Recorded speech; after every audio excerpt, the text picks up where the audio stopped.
본문 말씀입니다. 요엘서 1장 1절에서 3절까지입니다. 여호와께서 부두엘의 아들 요엘에게 이르신 말씀이라. 늙은 자들아, 너희는 이것을 들을지어다. 땅의 모든 거민아, 너희는 귀를 기울일지어다.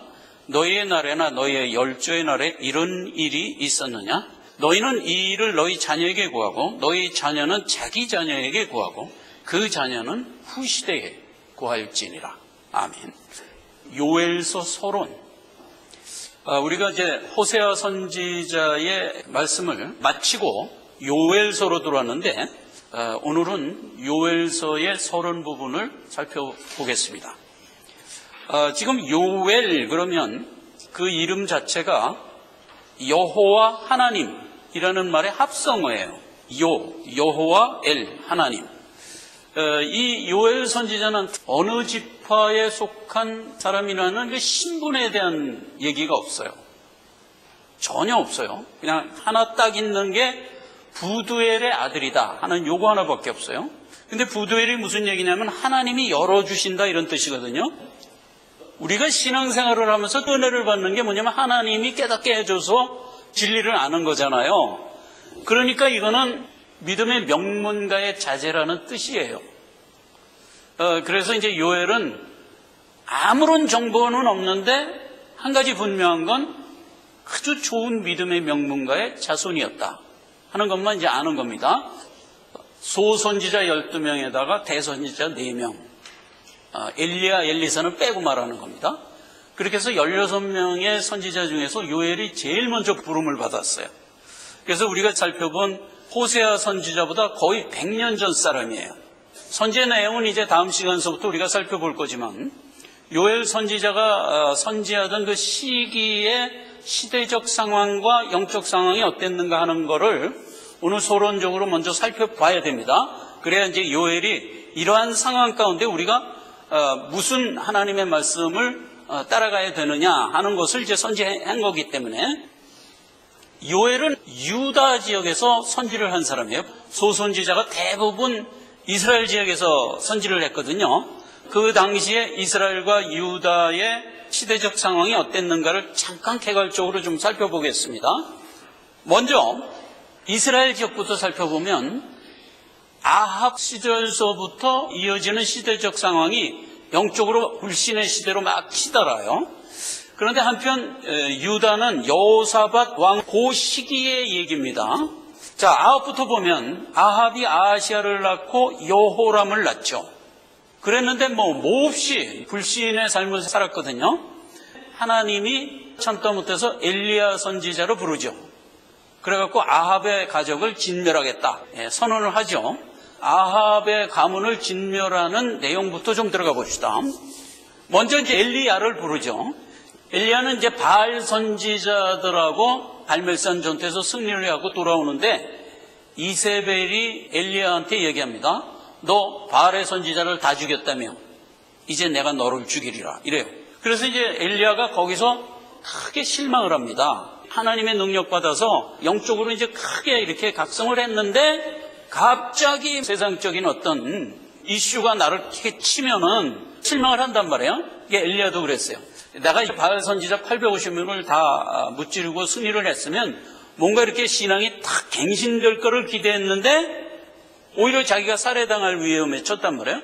그게 실망을 해갖고 호렙산 그 로뎀나무에 있는 굴로 들어가서 숨어버렸어요. 그래서 이제 실망을 해서 앉아있으니까 하나님이 또 그대로 놔둘 순 없잖아요. 그래서 까마귀를 통해서 떡과 고기를 물어다 줘갖고 살리죠. 그래놓고 이제 세미한 음성으로 엘리야에게 사명을 다시 줍니다. 그래서 그 사명을 받는 장면이에요. 15절 여호와께서 저에게 이르시되 너는 네 길을 돌이켜 광야로 말미암아 다메섹에 이르거든 하사엘에게 기름을 부어 아람 왕이 되게 하라. 또 님시의 아들 예후에게 기름을 부어 이스라엘 왕이 되게 하고 너를 대신해서 엘리사를 선지자로 세우라. 요 사명을 줍니다. 17절 하사엘의 칼을 피하는 자를 예후가 죽일 것이요 예후의 칼을 피하는 자를 엘리사가 죽이리라. 그러나 내가 이스라엘 가운데 7천인을 남기리니 다 무릎을 바알 앞에 꿇지 아니하고 다 그 입을 바알에게 맞추지 않은 자니라. 이렇게 해서 사명을 줍니다. 자, 네가 실망을 했느냐? 다 죽이고 나만 남았다고 하느냐? 아니다. 7천인을 남겼다. 그럼 이 7천이라는 숫자는 하나님이 택한 자 전부 다라는 뜻이에요. 그래서 하나님이 엘리야에게 이런 응답을 준 거죠. 이놈아, 내가 택한 자는 하나도 아니로. 이 얘기예요. 그걸 이제 엘리야에게 먼저 알려주고, 그리고 이제 새로운 사명을 주는데, 그 당시에 강국이었던 아람 왕을 하사엘을 세워서 바꾸고, 그 다음에 그 악한 아합가를 없앨 예후를 왕으로 세우고, 그리고 너를 대신해서 엘리사를 세워라.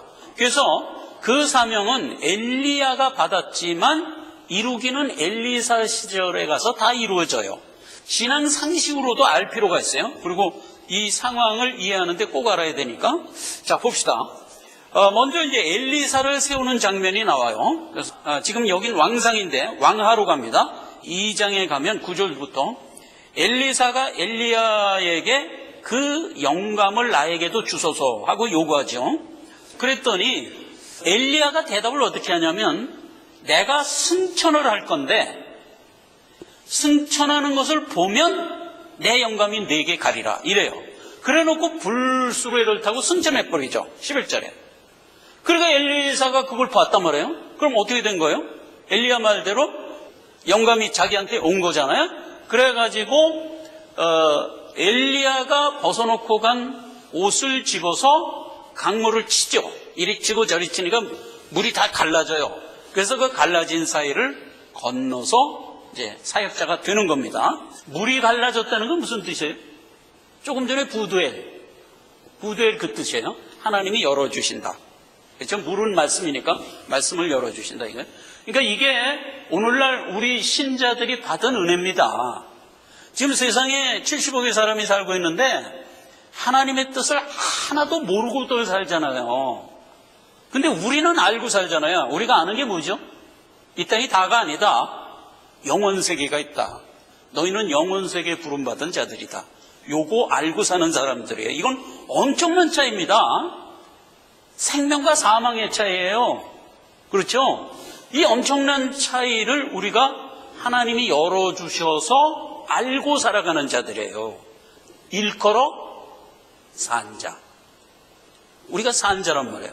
그게 이제 엘리사가 바로 그 산자가 된 거죠. 그래서 이제 선지를 할 수 있는 거잖아요. 그래서 이제 엘리사가 사역자가 됩니다. 그래가지고 엘리야가 받은 사명이 뭐였죠? 하사엘을 시켜서 왕 만들어라 이 얘기를 했던 거잖아요. 그래서 제일 먼저 이제 하사엘을 왕 만드는 일을 합니다. 왕하 8장 7절에 있어요. 7절에 보면 아람왕 베나닷이 병들어 죽게 되므로 베나닷이 자기 신하 하사엘을 엘리사에게 보냅니다. 그래서 내 병이 낫겠나 물어보라. 그래서 이제 신하 하사엘이 쫄래쫄래 엘리사한테 온 거야.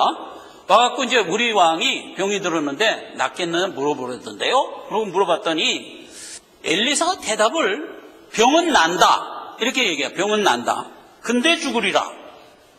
이런 이상한 대답을 해요. 그래서 이제 하사엘이 무슨 뜻이야? 그러고 깜빡깜빡하고 있는데 엘리사가 그 하사엘을 보고 우는 거야. 눈물이 뚝뚝 떨어지는 거야. 그래서 하사엘이 아니 엘리사는 왜 우세요? 그러니까 이놈아 네가 아람 왕이 될 건데 네가 왕이 된 후에 이스라엘 백성들을 학살할 것을 내가 보고 슬퍼서 운다. 그래요. 그래서 이제 하사엘이 내가 왕이 되려나? 그러고 이제 돌아갔어요. 돌아가갖고 이제 베나닷 자기 왕한테 병이 안 되는데요? 그러고 집으로 돌아간 거야. 집에 가서 가만한 생각하면 내가 왕 된다고 그랬어? 그러면 가서 베나닷을 죽여야겠다. 그러고 이제 그 이튿날 왕한테 가서 왕은 이제 지금 병 중에서 이렇게 그래서 이제 약하니까 이불을 물에 적셔갖고 얼굴을 콱 덮어갖고 질식시켜서 죽여버렸어요. 그리고 자기가 왕이 되니라. 이렇게 하고 이제 하사엘이 왕이 됩니다. 그 다음에 이제 또 하나 예언을 줬었죠, 엘리야한테.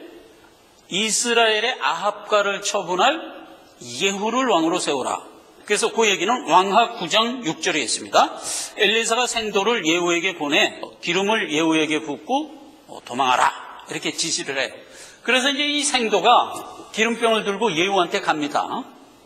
예후가 일어나 집으로 들어갈 때 소년이 그 머리에 기름을 부으며 이르되 이스라엘 하나님 여호와의 말씀이 내가 네게 기름을 부어 여호와의 백성 곧 이스라엘의 왕을 삼노니 너는 네 주 아합의 집을 치라. 내가 나의 종 선지자들의 피와 여호와의 종들의 피를 이세벨에게 갚아주리라. 이렇게 이제 예언을 했다는 거예요, 하나님이. 10절, 이스라엘 지방에서 개들이 이세벨을 먹으리니 저를 장사할 사람이 없으리라 하셨느니라 하고 기름을 붓고 그냥 도망을 가버렸어요. 왜 도망을 갔을까요? 예후는 아합가의 그 신하였는데 굉장히 포악했어요. 성격이 아주 잔인했어요. 그래서 거기 있다가는 소년이 다칠 것 같아. 그래서 빨리 도망하라 그랬던 거예요. 나중에 이 예후는 모조리 진멸을 하죠. 아합가를 살짝 볼까요? 자, 요거 보면 아합이 아하시아를 낳았어요. 그 다음에 아하시아가 여호람을 낳았죠. 그래서 아합이 3대를 이어가면서 엄청나게 타락했어요. 이세벨이라는 이방 여인을 데려다가 온 이스라엘을 우상 정각지로 만들어버렸죠. 그래서 이제 하나님이 예후를 세운 거예요. 그래서 예후가 BC 841년에서 814년까지 한 28년간 사역을 했는데 여호람 때 신하였잖아요. 그래서 여호람을 죽여버려요. 여호람 죽이는 장면이 왕하 9장 15절이죠. 이스라엘 요람 왕이, 요람이라고도 그래요. 아람 왕 하사엘로 더불어 싸울 때 아람 사람에게 상한 것을 치료하려 하여 이스라엘로 돌아왔던 때라 예후가 그 힘을 다하여 활을 당겨 요람의 두 팔 사이를 쏘니 살이 그 염통을 꿰뚫고 나오매 저가 병국 가운데 엎드러진지라 해서 요람을 죽이죠. 이세벨도 가서 죽이죠. 그리고 아합가의 자손들을 몽땅 죽이죠. 또 이세벨이 세웠던 바알 선지자 80명도 몽땅 죽이죠. 그러고 깨끗이 청소를 해버려요. 그랬더니 하나님이 예후한테 칭찬을 합니다. 너 바알 잘 진멸을 해서 칭찬한다. 그래서 너에게 4대를 보장하겠다.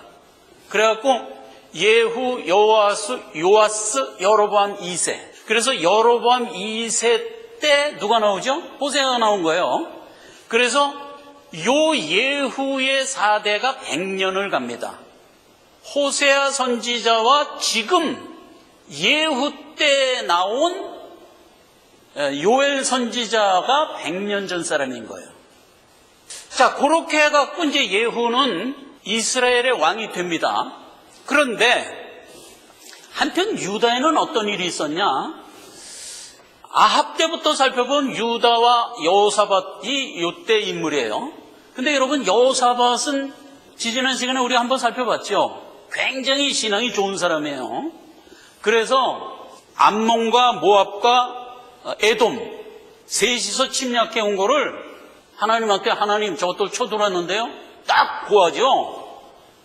우리 성도들이 그래야 돼요. 우리가 인생에 어떤 신앙적 문제가 생기면 제일 먼저 하나님한테 구해야 돼요. 하나님, 내 지금 신앙에 이런 문제가 생겼습니다. 딱 그러면 하나님 응답하는 거예요. 그걸 세상적 방법으로 해결하려면 안 돼. 그래서 이제 그렇게 하니까 하나님이 알았다. 그건 내가 처결하마. 그래갖고 하나님이 어떻게 처결했어요? 저희끼리 싸워서 다 진멸해버렸지. 그때 여호사밧이 한 일은 뭐예요? 다른 거 할 거 없다. 우리는 감사와 찬양밖에 할 거 없다. 우리 인생에서 우리가 할 일이 뭐예요? 여호와의 이름을 시인하는 입술의 고백, 찬양밖에 할 게 없는 거예요. 우리는 찬양과 감사밖에. 여호사밧이 그런 사람이에요. 그런데 여호사밧에게도 문제가 있었어.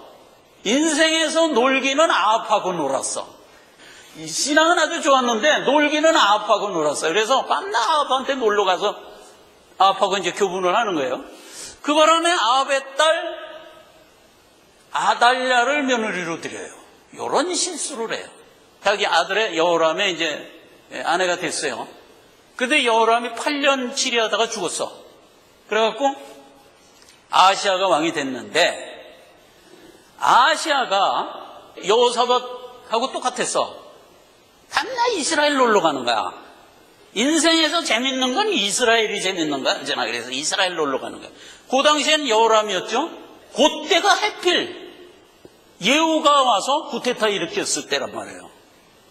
하필 구테타 일어갖고 여호람 죽이고 막 생난리가 났는데 거길 쫄래쫄래 아하시아가 놀러 갔다가 그만 예후의 칼에 맞아서 죽어버렸어.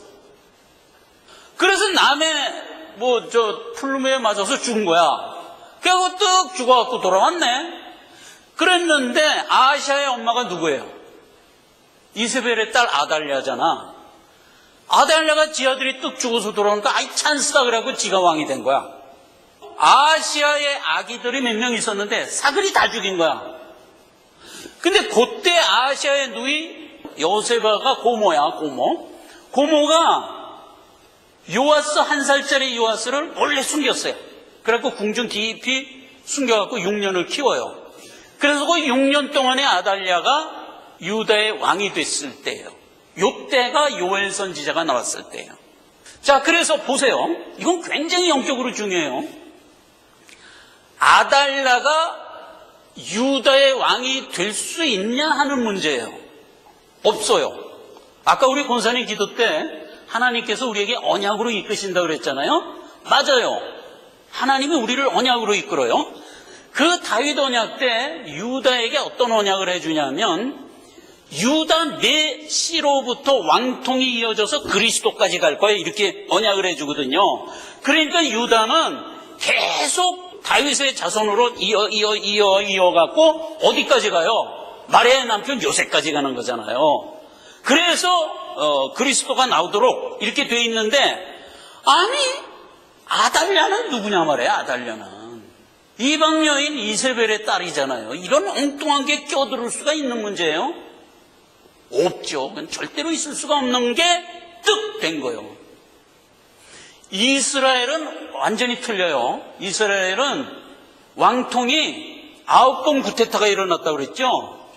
그래서 10지파가 된 이스라엘인데 그 10지파 중에서 이놈이 일어나서 왕되고 이놈이 일어나서 왕되가 갖고 정통이 없어요.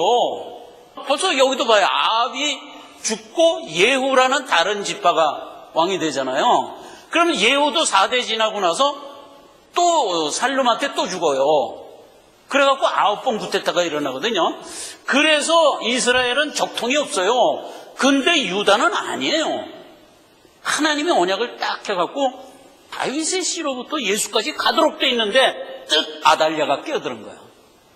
이건 있을 수가 없는 일이 생긴 거예요.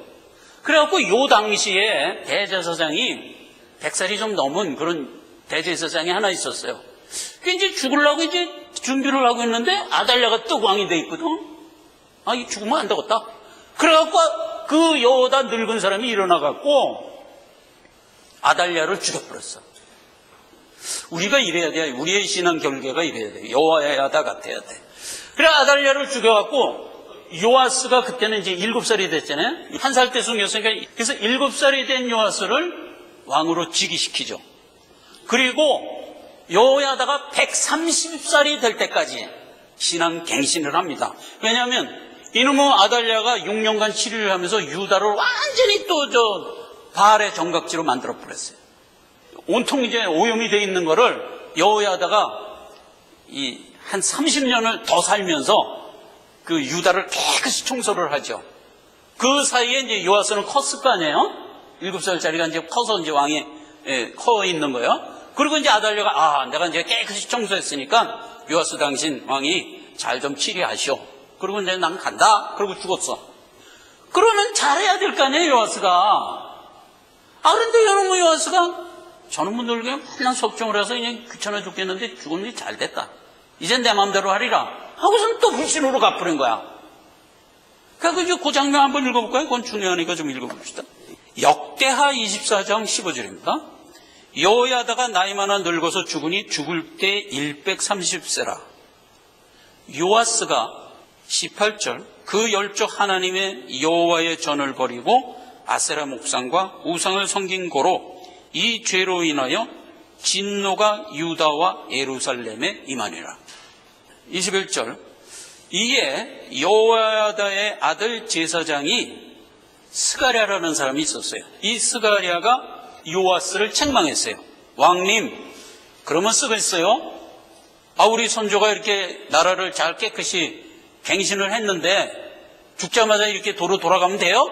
그리고 이제 책망을 하니까 요아스가 어떻게 했어요? 21절에 쟤 데려다 죽여라.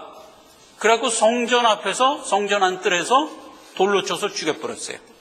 자, 요 얘기는 신약에 들어와서 예수님이 바리새인과 서기관 책망할 때 하지요. 여러분 기억하지요? 마태복음 23장 36절. 그러므로 의인 아벨의 피로부터 성전 제단 사이에서 너희가 죽인 바라가의 아들 사가랴의 피까지 땅 위에서 흘린 의로운 피가 다 너희에게로 돌아가리라. 예수를 안 믿고 산다는 것은요, 진노의 피로 멸망한다는 뜻이에요. 세상을 살아가는 모든 불신자들은 그걸 모르고 살죠. 나는 그냥 내 일생 잘 유쾌하게 살다가 죽으면 그럼 뭐 그냥 여한이 없다 이러는데 천만의 만만의 말씀이죠. 인생 살고 죽으면 그냥 유황불인 거예요. 그걸 모르고 사는 거예요. 그 피값을 우리가 받는 거예요. 근데 여기 보세요. 바라가의 아들 사가랴라고 되어 있어요. 사가랴. 약간 발음이 틀리죠? 바라가의 아들 사가랴. 근데 바라가가 누구냐? 여기서 얘기한 스가랴의 아버지예요. 그런데 역대하에는 뭐라고 되어 있어요? 여호야다의 아들 스가랴라고 되어 있어요. 그래서 이스라엘 관습은 할아버지도 손자를 보고 내 새끼 그래요. 우리도 그러죠? 사랑이 보고 아이고 내 새끼 이러죠? 아이고 내 손녀 이래요? 우리도 그래요. 우리도. 그러니까 이스라엘도 그러는 거예요. 그래서 이거 뭐 성경의 오류다 이러고 이제 또 그러시면 안 돼요. 그래서 이제 여호야다의 아들 사가랴는 바라가의 아들이었고 원래는 여호야다의 손자였어요. 손자. 자, 그렇게 돼서 요아스가 완전히 타락을 하는 그때에 요엘 선지자가 지금 선지자로 나온 겁니다.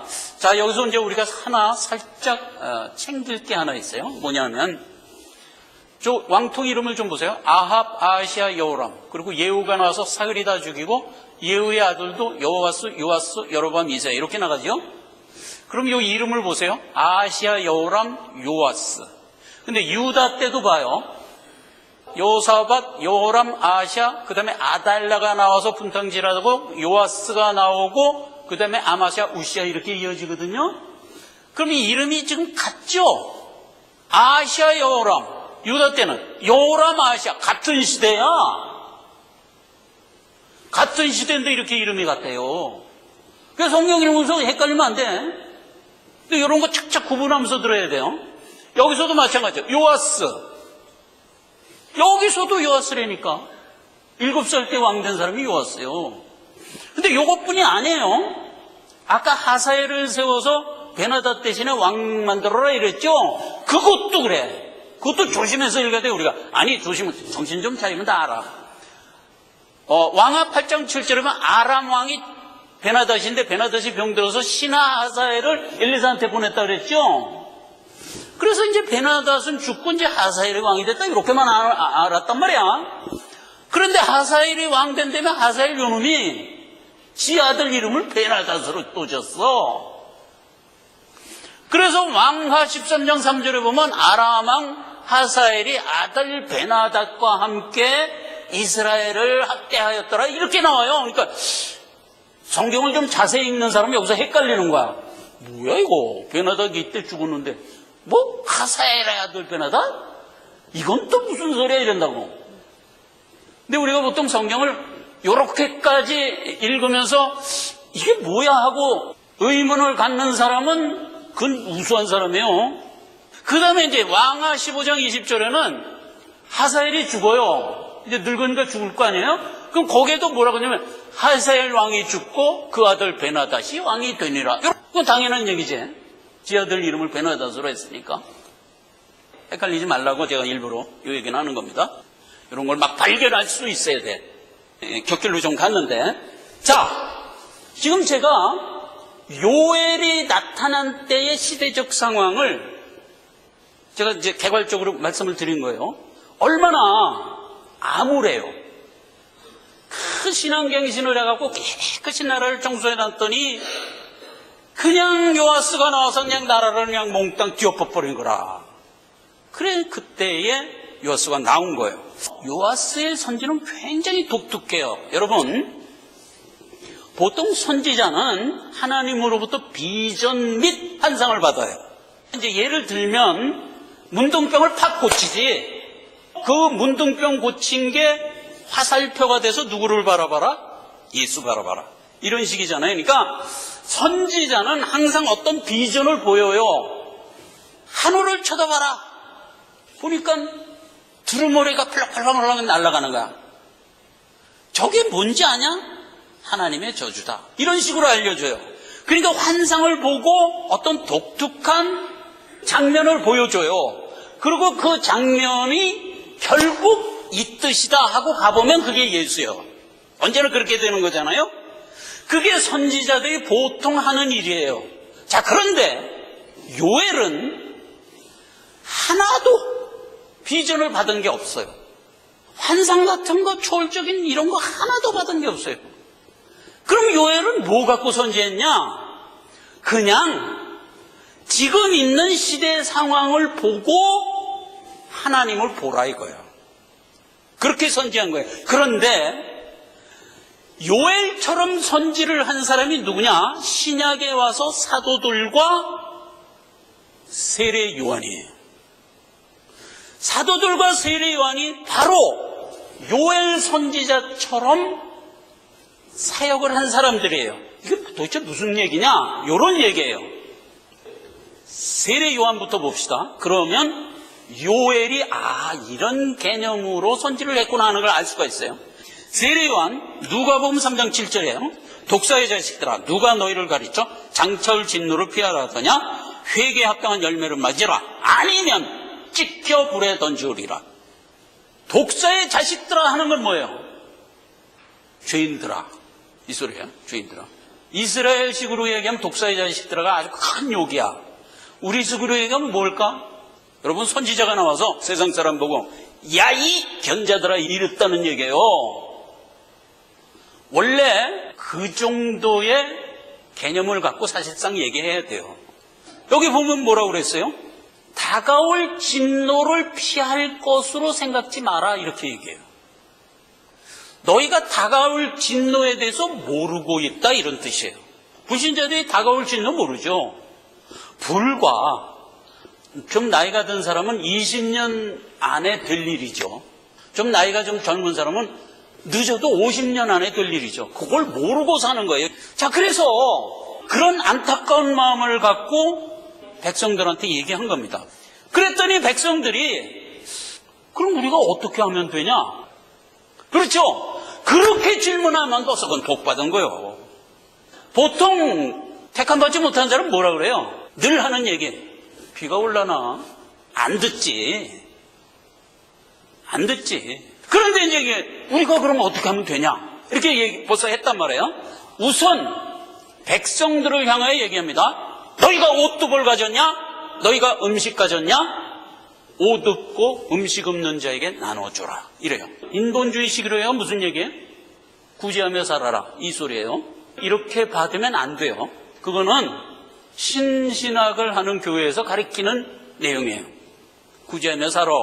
인간답게 살아. 이게 NO! 그렇게 얘기하면 이단이에요. 지금은 이제 우리가 풍요를 누려요. 죄가 관영하면 어떻게 된다고 해서 세상은? 평안하고 안전하고 풍요로워요. 임금이 살던 생활의 질과 오늘날 거지가 사는 생활의 질은 누가 더 높아요? 거지가 높다니까. 뒤로 갈수록 우리의 생활은 자꾸 풍요로워져요. 그래요. 성경이 이미 기록했어요. 평안하다, 안전하다 할 그때 재림이 온다 그랬잖아요. 그러니까 죄가 관영하면 관영할수록 우리 세상 삶은 굉장히 편해지는 거예요. 자, 그래서 지금은 옷이나 음식이 그렇게 중요하지가 않아요. 그런데 이 시절에는요, 옷 그러면 생활 필수품 중에 2순위예요. 2순위. 1순위는 뭐 당연히 먹을 거고, 이 구제는 우리가 살아가는 영적인 삶이 사실은 참 삶인데 그걸 그려주는 게 모형적 삶, 육신의 삶이잖아요. 그래서 육신의 삶에다가 영적 원리를 담아서 살아라. 그래서 육신의 삶을 사는데 우리의 성경은 어때야 하냐면 베푸는 성경으로 살아가야 돼요. 사실은 구제를 하며 살면 구원 얻는다 이 뜻은 아니고, 그건 아시겠죠? 구제를 해야 구원 얻어 하는 건 신신하게 하는 얘기고, 구원받는 것은 인간의 어떤 노력이나 뭐 행위로 되는 게 아니잖아요. 구원은 하나님이 그냥 선물로 주는 걸 내가 임하여 받아야 될 문제잖아요. 이건 절대적으로 수동태지. 받은 것을 내가 깨닫는 눈으로 확인하는 거지. 내가 뭘 어떻게 해서 구원하는 게 아니죠. 그래서 항상 구원은 누가 받아요? 택한 자가 받는 거예요. 그래서 구제를 하라. 그러면 구원을 얻는다. 이게 아니고 너희가 살아가는 삶의 패턴은 베풀며 살아가는 패턴이 아니면 안 된다. 이 얘기를 한 거죠. 그래서 베풀며 살아가는 것은 내가 가지고 있는 참 복음, 그걸 어찌하든지 나눠주며 살아가고자 하는 태도. 이 태도는 어디서 연습을 하죠? 육적인 삶에서 연습을 하는 거죠. 그래서 이제 백성들에게 그렇게 얘기를 했어요. 그랬더니 옆에 있는 세리가 그럼 나는, 그리고 또 물어봤어요.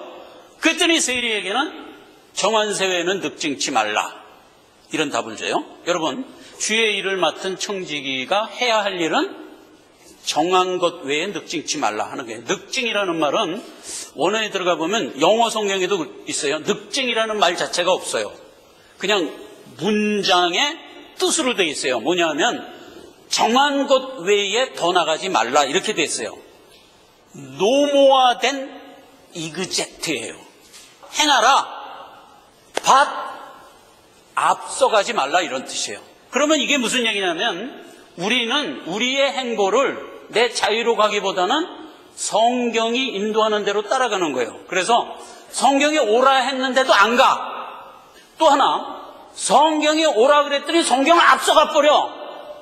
이거는 우리가 음미하면서 들을 필요가 있어요. 우리가 할 일이 뭐라? 하나님이 하라고 한 것을 열심히 하라 이거예요. 그런데 하라고 하지 않은 걸 하면 그게 늑증이에요. 청지기에게 주는 사명, 아주 우리가 음미하면서 들어야죠. 근데 이제 마지막으로 군병이 툭 나와서 그럼 난 뭘 합니까? 그랬어요. 그랬더니 군병에게는 강포 행하지 말고 무소하지 말고 요를 족한 줄 알라. 군병은 뭐예요? 하나님이 세운 공권력이에요. 모든 권세는 하나님이 세우지 않은 권세가 없다. 성경에 이렇게 돼 있죠. 그래서 이 땅의 지도자들, 대통령, 정치인, 재계 지도자 이런 거 다 하나님이 세운 권세예요. 그럼 그들이 하는 일이 뭐냐?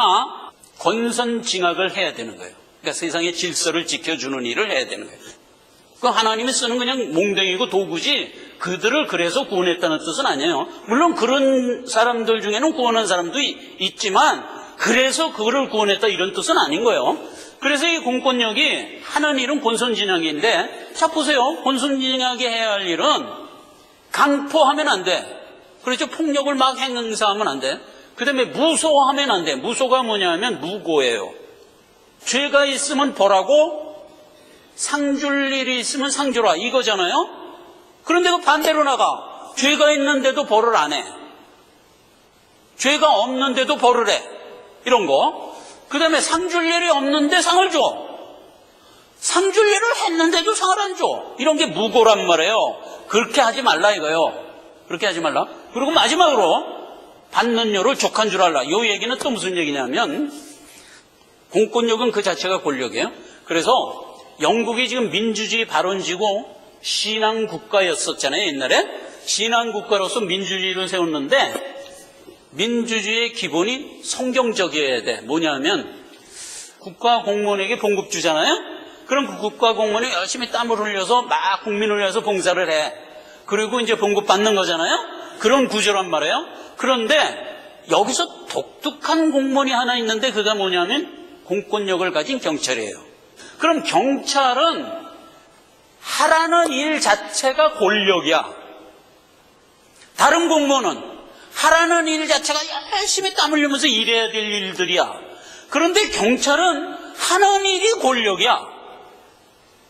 자, 이래요.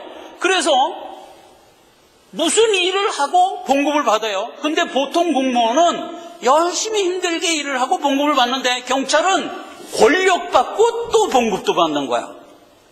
그러면 어떻게 되냐? 좀 언페어하다. 그래갖고 영국 의회가 경찰은 권력도 받고 봉급도 받아서 이건 좀 언페어하다. 그래서 그렇다고 권력을 줄일 수는 없잖아요. 이건 공권력이니까 권력은 충분히 줘야 되잖아요. 그래서 권력은 줄일 수 없으니까 봉급을 줄이겠다. 이래갖고 경찰은 박봉을 시켜버렸어요. 그래서 입시생들한테 선택하게 했어요. 너 열심히 땀 흘려서 일해서 봉급 제대로 받는 쪽을 갈래? 아니면 권력을 일로 받고 그 대신 박봉으로 할래? 이렇게 선택을 준 거예요. 그래서 영국은 전통적으로 경찰이 박봉이에요. 경찰이 고급 식당에 와서 밥을 먹으면 사람들이 아니 제가 어떻게 여기 와서 밥을 먹냐 이래요. 영국은 민주주의 국가에 그대로 전수돼서 미국에 그대로 갔어요. 미국도 지금 고체제예요.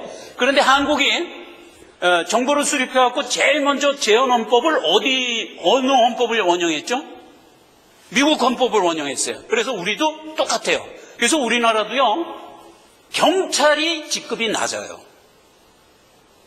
예를 들면 이런 거요. 기관장 그러면 청장이잖아요. 관세청장, 전매청장, 경찰청장. 그러면 이게 기관장은 기본적으로 급수가 2급이에요.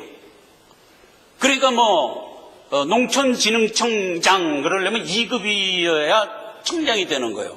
그런데 경찰청장은 직급을 낮춰서 4급이 청장이 되게 했어요. 그래서 같은 기관장인데 경찰청은 4급이에요. 국가에 어떤 세리머니가 있을 때 이제 그 고위공직자들이 가서 배석하잖아요. 그럼 기관장들이 쫙 앉는 그 서열에 경찰청장이 못 앉아요. 한 단계, 두 단계 뒤에 앉아요. 그와 같이 로마 시대 때에도 군병들에게 권력이 있기 때문에 봉급을 박봉으로 줬던 것 같아. 세례 요한이 그 얘기를 한 거예요. 너 박봉 받는 거 그걸 족한 줄 알고 이래 이놈들아. 나 박봉 받으니까 억울하다 그래서 권력을 이용해갖고 축제하지 말고 이렇게 얘기했던 거예요. 그러니까 이제 사람들이 저 사람이 혹시 그리스도인가? 그랬어요. 그때 세례 요한이 분명히 얘기하죠. 나는 그리스도가 아니다. 나는 물론 너에게 세례를 주지만 내 뒤에 바로 오실 분이 그리스도인데 그는 불과 성령으로 세례를 주실 것이다. 알고 군모와 곡간에 드리고 쭉정이는 모아 꺼지지 않는 불에 넣으시리라. 이렇게 된 거예요. 자, 여러분 그리스도가 하실 일이 뭐예요? 성령 세례. 그럼 성령 세례의 내용이 뭐예요? 알고 군모와 구원하고 쭉정이는 진멸하는 거예요. 그게 그리스도가 할 일이에요. 그런데 요한이 할 일은 뭐예요? 물로 세례를 주는 거예요. 그럼 성령 세례, 예수가 할 일과 요한이 한 얘기, 물로 세례를 주는 게 어떤 차이가 있을까? 요거 몰랐던 사람이 누구죠? 아볼로. 아볼로가 요거 몰랐어요. 그래서 그걸 누가 가르쳐줘요? 사도 바울이 가서 가르쳐주죠. 고린도 교회 가서 아볼로가 요한의 세례만 준 거야. 물세례만. 그러니까 이제 바울이 너희들이 성령 세례 받았냐? 성령 세례 안 받았는데요. 그럼 무슨 세례 받았냐? 아볼로 세례만 받았는데요. 그래갖고는 안 된다. 그래갖고 쫙 풀어 설명해주고 그 다음에 아볼로는 누가 설명해주죠? 브리스길라와 아굴라. 브리스길라와 아굴라는 일반 성도입니다. 일반 성도가 그 신학자인 아볼로를 가르쳐요. 아볼로는 또 그걸 듣고 알았다. 그리고 깨달아요. 그래갖고 아볼로가 훌륭한 사도가 돼갖고 뭘 쓰죠? 히브리서를 쓰는 거예요. 성경에서 최고 히브리서. 그걸 쓰는 거예요.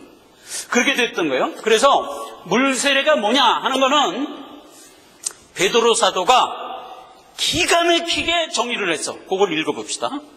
베드로전서 3장 21절.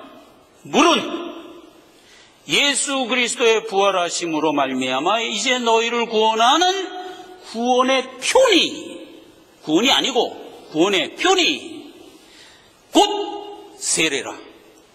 내용은 육체의 더러운 것을 제하여 버림이 아니요, 죄 쓰심이 아니요,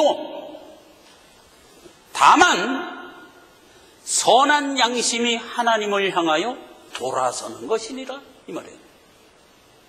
베드로전서 3장 21절을 꼭 기억했다가 물세례와 성령세례의 차이, 그러니까 예수 그리스도가 우리를 구원한 거는 피 흘려 우리를 구원한 거고, 보통 사도들, 나 같은 사람들, 뭐 이런 사람들이 와서 막 선언하는 거는 그리스도의 일을 설명하는 거다, 이게 설명하는 거. 그럼 그 설명을 듣고 택한 자는 깨닫고 주께로 돌이키게 하려고 하는 것. 그래서요, 세례 요한은요, 나중에 요한복음 10장에 가면 어떻게 기록되어 있냐, 세례 요한은 아무 표적도 행한 게 없더라.